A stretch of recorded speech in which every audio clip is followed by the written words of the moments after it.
Un rapport de près de 200 pages dans lesquels des dizaines de livres scolaires ont été minutieusement étudiés et épluchés par l'Union européenne. Au total, 156 manuels scolaires ont été examinés ainsi que 10 guides pédagogiques. La plupart de ces livres datent des années 2017 à 2019, mais 18 d'entre eux ont été publiés durant l'année 2020.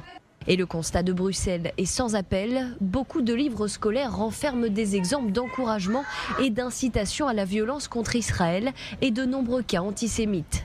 Exemple, un exercice de mathématiques où les élèves doivent trouver le nombre de martyrs palestiniens pendant la première intifada, des illustrations à la gloire de terroristes ou inciter les enfants à la violence contre les soldats israéliens.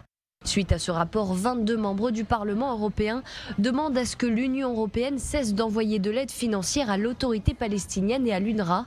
Certains parlementaires demandent même à ce que ce financement soit redirigé vers des ONG qui adhèrent aux normes d'éducation de l'UNESCO.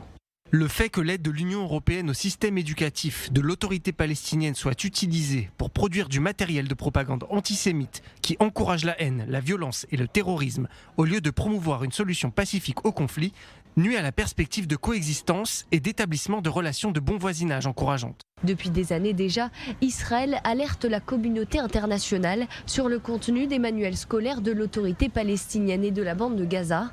La position de l'Union européenne est donc un changement majeur.